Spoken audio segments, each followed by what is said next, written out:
ওম নমো ভগবতে বাসুদেবায়। জয় শ্রীকৃষ্ণ, রাধে রাধে। নমস্কার প্রিয় দর্শক বন্ধুরা, আমাদের এই চ্যানেলের পক্ষ থেকে আপনাদের সকলকে স্বাগতম জানাই।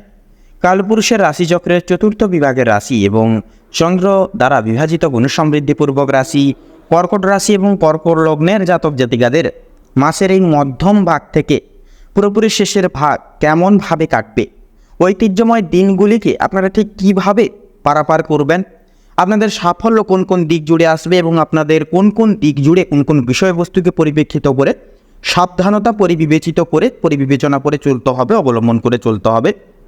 তারই সাথে সাথে আপনাদের পারিবারিক জীবন, প্রেম সম্পর্ক, শিক্ষাক্ষেত্র, অর্থনৈতিক ক্ষেত্র, আপনাদের ভবিষ্যতের দিনগুলি কেমন কাটবে, সাফল্যটুকু কোন দিক থেকে আসবে, প্রত্যেকটা বিষয় জুড়ে আমরা কর্কট লগ্নের জাতক জাতিকাদের উদ্দেশ্যে আজকের এই ভিডিওটির মাধ্যমে আমরা বিস্তারিতভাবে জানব। তো বন্ধুরা, আপনাদের উদ্দেশ্যে বলবো, আপনারা যদি কর্কট রাশি এবং কর্কট লগ্নের যদি জাতক জাতিকাগণ হয়ে থাকেন, তবে আজকের এই ভিডিওটি সম্পূর্ণরূপে আপনাদের জন্য একটি বিশেষ গুরুত্বপূর্ণ হতে চলেছে। অবশ্যই সম্পূর্ণভাবে কোনো রকম কোনো প্রকাশ স্কিপ না করে পুরোপুরি ভিডিওটি দেখার অনুরোধ আপনাদের কাছে রইল। সেক্ষেত্রে সম্পূর্ণরূপে ভিডিওটি দেখে আপনাদের ভালো লাগলে অবশ্যই একটি লাইক করবেন। কমেন্ট বক্সে অবশ্যই জয় সবার বড় ঠাকুর শনি মহারাজের জয় অবশ্যই লিখে যাবেন। আপনাদের সমস্ত সমস্যা সংকট দূর হবে, জীবনে লাভ পরিপূর্ণ হয়ে উঠবে আপনাদের জীবনে। পাশাপাশি অবশ্যই ভিডিওটি আপন বন্ধুদের সাথে শেয়ার করবেন এবং চ্যানেলটিকে অবশ্যই সাবস্ক্রাইব করে রাখবেন। তো অতিরিক্ত কথা না বাড়িয়ে চলুন প্রথমে গ্রহগতির অবস্থান এবং গোচর সম্পর্কে জেনে নেব। কর্কট লগ্নের ক্ষেত্রে মাসের এই জুলাই মাসের 15 তারিখ থেকে 31 জুলাইয়ের মধ্যে। তো প্রথমেই বলি, সৌর অর্থাৎ সূর্য কর্কট রাশিতে প্রথমে 15 জুলাই পর্যন্ত কিন্তু সূর্য থাকবে। তারপর পুরোপুরি সিংহ রাশিতে গমন করবে 16 জুলাই থেকে। চন্দ্র থাকছে চলমান অবস্থায়, যা কিন্তু বিভিন্ন রাশিতে গমন করবে। এবারে থাকছে মঙ্গল যা থাকছে মিথুন রাশিতে, বুধ থাকছে সিংহ রাশিতে গমন করবে পুরোপুরি 20 জুলাইয়ের পর। এবারে থাকবে বৃহস্পতি বৃষ রাশিতে, যা আপনাদের ক্ষেত্রে শিক্ষাক্ষেত্রে সম্পূর্ণভাবে পজিটিভিটি আনবে।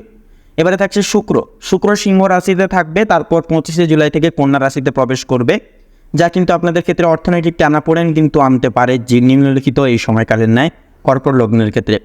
এবারে থাকছে শনি কিন্তু কুম্ভ রাশিতে বক্রগামী অবস্থায় থাকবে, রাহু থাকছে মীন রাশিতে এবং কেতু কন্যা রাশিতে। তো প্রথমেই আমরা আরও বিস্তারিতভাবে আলোচনা করব সার্বিক পূর্বাভাস নিয়ে কর্কট লগ্নের ক্ষেত্রে। তো এই সময়টা কর্কট লগ্নের জাতক জাতিকাদের জন্য একটি বিশেষ মিশ্র প্রকৃতির সময়কাল হতে পারে।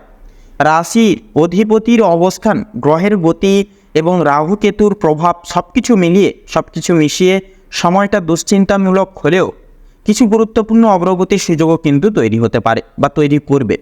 পারিবারিক ও আর্থিক ও মানসিক ক্ষেত্রে কিছুটা চ্যালেঞ্জের মধ্য দিয়ে যেতে হতে পারে, তবে কর্মক্ষেত্রে ধৈর্য ধরে এগোতে পারলে ফল একান্তই মিলবে। সেবারে পারিবারিক জীবনের বিষয় নিয়ে যদি কথা বলা হয়, 15 জুলাই পর্যন্ত সূর্য কর্কট রাশিতে অবস্থান করায় আপনার পরিবারের মধ্যে নেতৃত্ব প্রদানের একটা তীব্র ইচ্ছা থাকবে। আপনি চাইবেন সব কিছু নিজের নিয়মে চলুক, তবে অন্যদের অনুভূতির ওপর খেয়াল না দিলে মানসিক দূরত্ব তৈরি হতে পারে। 16 জুলাইয়ের পর সূর্যের সিংহ রাশিতে প্রবেশের ফলে পারিবারিক ব্যয় বৃদ্ধি পাবে। কোনো হঠাৎ স্বাস্থ্য সংক্রান্ত খরচ বা বাড়ির সংস্কার কাজ শুরু হতে পারে। চন্দ্রের অবস্থানের কারণে 20 জুলাই, 21 জুলাই ও 30 জুলাই তারিখে পরিবারের মধ্যে মানসিক অশান্তি বাড়তে পারে, কিন্তু এই সময়গুলোতে ধৈর্য ধারণ করলে সমস্যার সমাধানও কিন্তু হবে।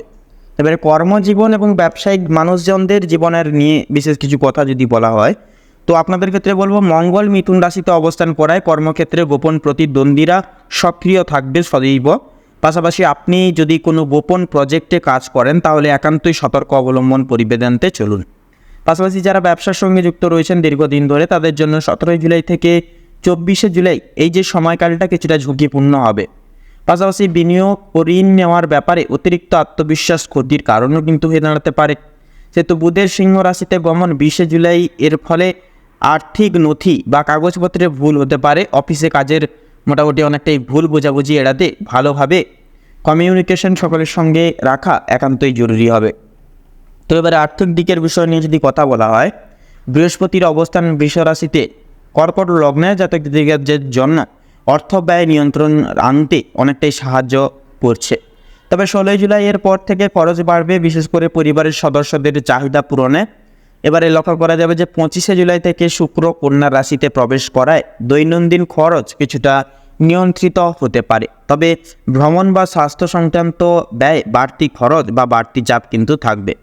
যারা বিদেশ থেকে ইনকাম করেন বা যেনারা প্রবাসী রাজ্যে টাকা অর্থ ইনকামের জন্য রয়েছেন বা ফিনান্স করেন, তাদের জন্য 21শে জুলাই থেকে 28শে জুলাইয়ের মধ্যে এই যে সময়ে কিছুটা কমে যেতে পারে আর্থিক সঞ্চয়। তো এবারে প্রেম ও দাম্পত্য জীবনের ক্ষেত্রে যদি কথা বলা হয়, 15ই জুলাই থেকে 20শে জুলাইয়ের মধ্যে এই যে সময়টা প্রেমের জীবনে কিছুটা উত্তেজনা ও দ্বন্দ্বের সৃষ্টি করবে। ছোটোখাটো কথা নিয়ে ভুল বোঝাবুঝি সৃষ্টি হতে পারে।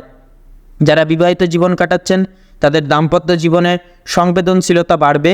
স্ত্রী স্বামীর সঙ্গে মনোমালিন্য হলে সরাসরি আলোচনায় না গিয়ে কিছু সময় একান্তই বিরতি দিন, তাতেই কিন্তু আপনাদের ক্ষেত্রে মঙ্গল হবে। শুক্রের রাশি পরিবর্তনের ফলে 25শে জুলাইয়ের পর প্রেমিক প্রেমিকাদের মধ্যে সম্পর্কের গভীরতা এবং গহীনতা অনেকখানি বাড়বে, তীক্ষ্ণতা বাড়বে এবং যোগাযোগে ইতিবাচকতা ফিরে আসবে। এবারে মানসিক অবস্থা ও স্বাস্থ্যের বিকল্প নিয়ে যদি কথা বলা হয়, তো রাহু মীন রাশিতে থাকায় ধর্মীয় ভাবনা, আত্মবিশ্লেষণ ও দর্শনের প্রতি আকর্ষণ বৃদ্ধি পাবে। 18 জুলাই থেকে 22শে জুলাইয়ের মধ্যে আধ্যাত্মিক চর্চা আপনার মানসিক ভারসাম্য রক্ষা করে তুলবে।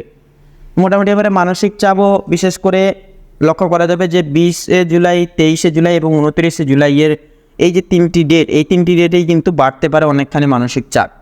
পাশাপাশি এই সময় চেষ্টা করুন অপ্রয়োজনীয় আলোচনা ও যুক্তিহীন বিতর্ক একান্ত এড়িয়ে চলা, তাতে কিন্তু আপনাদের ক্ষেত্রে মঙ্গল হবে। পাশাপাশি যারা স্নায়বিক রোগে ভোগেন তাদের জন্য এই সময়টা নিয়মিত বিশ্রাম ও মেডিটেশনের করা কিন্তু একান্তই প্রয়োজন হবে। তো মূলত বন্ধুরা এক কথায় বলা যেতে পারে, উপসংহার যদি বলা হয় কর্কট লগ্নের ক্ষেত্রে সারসংক্ষেপে, তো জুলাই মাসের 15 তারিখ থেকে 31 তারিখ পর্যন্ত অর্থাৎ 31শে জুলাই পর্যন্ত কর্কট লগ্নের জাতক জাতিকাদের জন্য সময়টা কিছুটা চ্যালেঞ্জের হলেও তা একেবারে প্রতিকূল নয়। সেক্ষেত্রে সৃজন শৃঙ্খলা অর্থাৎ শৃঙ্খলতা, সংযম ও মানসিক শান্তি এই সময়ে আপনার সেরা অস্ত্র হবে। গ্রহের অবস্থান অনুসারে কিছুটা সমস্যার মুখোমুখি হলেও যোগ্যতা ও আত্মবিশ্বাস মোটামুটি থাকলে আপনি সহজেই কিন্তু সেই চ্যালেঞ্জ মোকাবিলা করে উঠতে পারবেন। তো মূলত বন্ধুরা আপনাদের অর্থাৎ কর্কট রাশি এবং কর্কট লগ্ন পরিনিহিত এবং বিবৃতি করে তুলে ধরে সম্ভাব্য এই জুলাই মাসের মধ্যম শতক থেকে পুরো শেষের শতক অবধি যে গ্রহ নক্ষত্রের গোচর এবং অবস্থানের যে পরিহিত অবস্থান যেটা লক্ষ্য করা যাচ্ছে, সেই অনুসারে আপনাদের ক্ষেত্রে বিচার বিবেচনা করে যদি শুভ সংখ্যা বলা হয় তাহলে হবে 56 থেকে 61-র মধ্যে প্রত্যেকটা কয়েকটা সংখ্যাগুলি। শুভ দিক হবে দক্ষিণ এবং ঈশান কোণ। শুভ রং হবে কমলা এবং আকাশী নীল। শুভ রত্ন হবে পীত পোখরাজ এবং কোহিনূর। তো বন্ধুরা আজকের ভিডিওটি এই অবধি। আশা করছি আপনারা ভিডিওটির মাধ্যমে প্রত্যেকটা গুরুত্বপূর্ণ টিপস এবং আপডেট জেনে মূলত লাভবান এবং উপকৃত লাভ কিছুটা পর্যায়ে হলেও হয়ে উঠতে পেরেছেন। সেক্ষেত্রে বন্ধুরা ভিডিওটি ভালো লাগলে অবশ্যই একটি লাইক করবেন। কমেন্ট বক্সে অবশ্যই জয় শ্রী শঙ্কর মোচন বাবা হনুমানজির জয় অবশ্যই লিখে যাবেন। শঙ্কর মোচন বাবা শ্রী হনুমানজির কৃপায় আপনারা অনেকটাই উন্নতি করতে পারবেন। জীবনে সমস্ত সংকট বাধা বিপত্তি কিন্তু কেটে যাবে।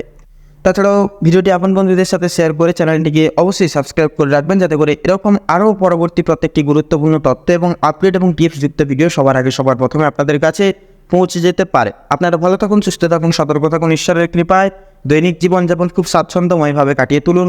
নমস্কার।